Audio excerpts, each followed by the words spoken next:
everything we do here at Nationwide Children's is about creating better outcomes for our children. But one of the things that we've learned in looking at the research and the literature over the past few years is that unless we create healthy communities, creating better outcomes in the community, we will not achieve our goal of being the best in the entire world. And we were just reminded about our strategic plan, and there are several accelerators that promote best outcomes for kids in addition to our core efforts. And of these accelerators, there's an explosion in the literature around wellness and community health and its influence on child outcomes. And we're not going to review that today, but I invite all of you to look at that because it is remarkable the influence that the environment has on children growing up.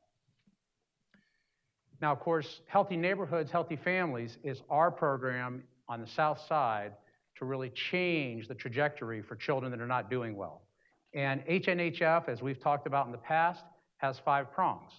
And education, safety, health, housing, and workforce development. And I want to talk about those a little more depth today than we've usually done through a virtual tour of the neighborhood. Now, what neighborhood would I be referring to? Well, NCH is up here, and these are the zip codes 43205, 06, and 07. And our Healthy Neighborhood, Healthy Family activities across these neighborhoods, although the most concentrated area, especially for the expensive things, are here in what's called the Southern Orchards neighborhood by the residents who live there. So Southern Orchards is actually this neighborhood just south of the hospital and below the park. And today, we're going to take a brief virtual tour with 5 stops along the way. And we're going to go as far south as Whittier and then finish up back here at Livingston Elementary, right across the street from the hospital. Angela? All right, thank you, Kelly. So today's tour will begin with a trip just a half-mile south from the hospital campus. So this morning we are going to take as our first stop a visit to down Parsons Avenue to Community Development for All People. And here is our lovely shuttle. And we are going to be introduced to Executive Director John Edgar. So by show of hands, how many of you remember when John was with us here at Management Committee? Okay, great, wonderful. Well, our partnership started with the affordable housing prong of HNHF, and it's expanded into all 5 prongs of Healthy Neighborhoods, Healthy Families. Thanks to the collaborative efforts of Community Development for All People, together we are positively changing and impacting the social determinants of health for residents on the South Side. So why don't we take a look at this video and go inside Community Development for All People. Rod, if you would, the video please.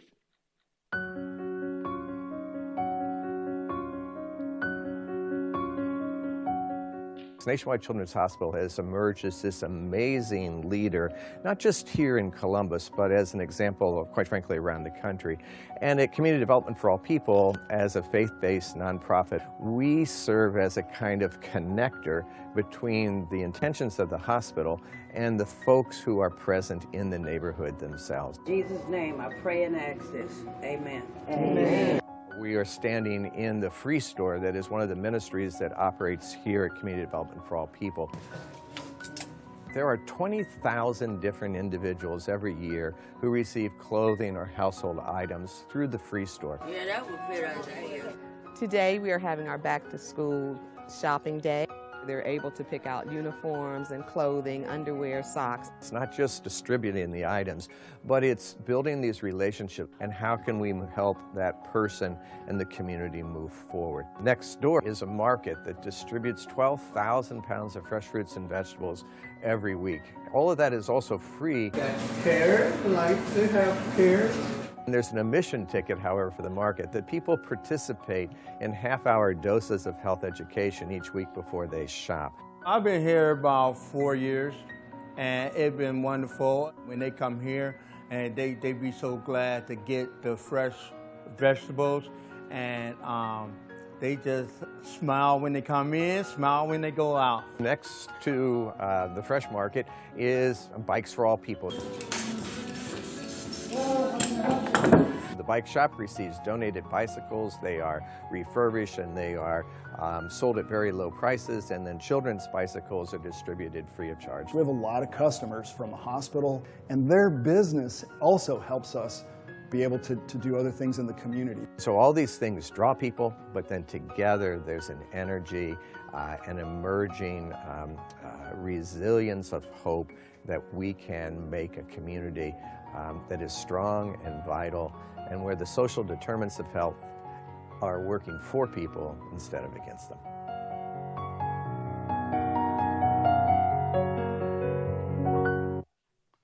So we're very lucky to have the partners that we do right down the street. How many of you have taken bikes to Bikes for All People or visited the shop? Okay, we're getting there. We're getting there. It's a great partner. So workforce is an essential component of our initiatives, because we can have partners like that, but unless there are jobs in the neighborhood, we'll not sustain these efforts in the long term. We're not truly going to change what we do. So we're going to continue on to the next stop, and this is down at the corner of Heil and Whittier, about 4 blocks south of the campus. And what you'll see on the right is brand new construction. And that new construction there is Career Gateways Home. And this is a $11.5 million low-income housing tax credit deal that was a partnership between Community Development for All People, NRP, a developer out of Cleveland, Nationwide Children's Hospital, the mayor's office, and several others, to build 58 units of affordable housing that adds on-site training for workers that can learn healthcare jobs. So within walking distance of the hospital, we will have one of the very first ever in the state of Ohio, a workforce training site with computer connections, places where our partners like Goodwill, Columbus State, and others will come together to train our entry-level workers so they can progress up the career trajectory. And in addition to the workforce training, we have very nice 2-bedroom townhomes and apartments for families with low income. So we're maintaining affordable housing in the neighborhood that's top-notch and high quality. And hopefully this kind of LEED certified construction will continue to set the standard for our neighborhood. Of course, we're also the largest employer on the South Side. And as an institution that houses more than 12,000 people, we want to do everything we can to make the residents and people that come here feel comfortable. So we now have more than 600 employees that reside on the South Side in one of those 3 zip codes. We aim to keep that number growing and to make sure that people have every chance as possible to work here in their own neighborhood. So what we've heard is that career training is a welcomed addition to the workforce development that's taking shape on the South Side. And we can see the benefits of linking training with housing.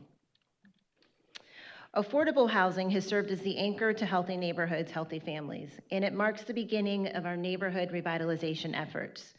Through the work of Healthy Homes, we are providing safe and affordable housing where vacant, blighted homes once stood. This program has resulted in increased home ownership rates in our immediate area, with home buyers ranging from hospital employees to patient families.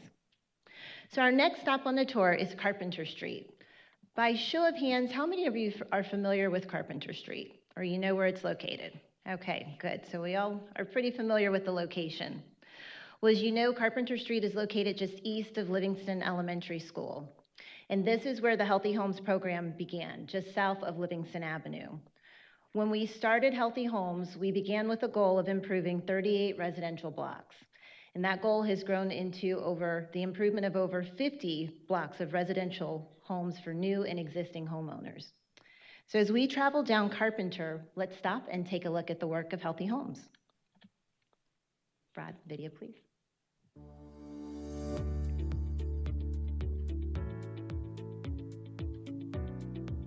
Nationwide Children's Hospital, in partnership with Community Development for All People, is helping to strengthen Columbus's South Side one home at a time. It's all happening under the program called Healthy Neighborhoods, Healthy Families.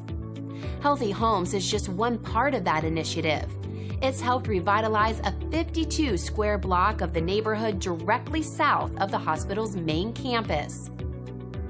The program is giving families access to affordable housing by rehabbing formerly vacant, blighted properties and building new homes on vacant lots. Since 2008, the team has impacted hundreds of homes, and it has decreased the vacancy rate in the original target area by 50%. The program supports full gut renovations like the home you see right here. Right now, we're inside a 2-bedroom, 1.5 bath home that was fully gutted. The house has high-efficiency furnace and air conditioning and energy-efficient windows and doors. The program also builds new homes, like the home you see here. All new builds include the same energy-efficient features. Existing homeowners benefit too by receiving exterior home repair grants, anything from a new roof, windows, doors, and siding like this home. Healthy Homes also renovates blighted properties and makes them available for rent at affordable prices, ranging from $600 to $900 a month. Learn more on how we're helping support the health and well-being of children and their families.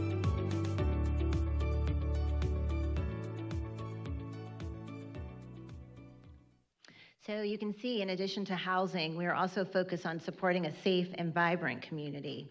This year, we celebrated the development of a new community garden, which was shown in the video, called the Urban Forest at Southern Orchards. Thanks to a grant provided by Ohio Capital Corporation for Housing, residents can now enjoy walkable access to the garden, which is home to multiple fruit trees in addition to gardening plots. And as we work to increase security in our investment area, the hospital has partnered with Community Crime Patrol. Community Crime Patrol acts as a set of eyes and ears for the Columbus Division of Police, where we have patrollers who are trained to deter criminals and build neighborhood awareness and crime prevention techniques in the neighborhood. Community Crime Patrol is also working along the Southern Orchards Block Watch and its members, and they are together working to keep the neighborhood safe. So now I'm going to turn it back over to Kelly, who's going to talk about how we're supporting children and families in the education and health and wellness prongs. Yes, our last stop is Livingston Avenue Elementary, right across the park from us. And at that stop, we want to talk about two of our activities because they're both occurring there. The first is mentoring. As many of you probably know, mentoring is the single activity that is most likely in low-income neighborhoods to lead children to a successful educational outcome. And we're very proud of the fact this year that we have more than 150 employees trained to mentor. Last year we had 100. We've added a significant number this year. And the places where we provided mentors last year showed significant gains in literacy in the 3rd grade and high school graduation. And so now this year we're rolling out a larger group than ever, and we're very excited about that, and we have other partners as well. The other activity specifically is our community clinics, our school clinics. And we're now in 7 schools on the south side, providing nurse practitioner services along with behavioral health services in many more of the schools. And Rod, could you go ahead and start us up? I have 5 kids, 3 girls, 2 boys. It's a big help with the clinic being in the schools.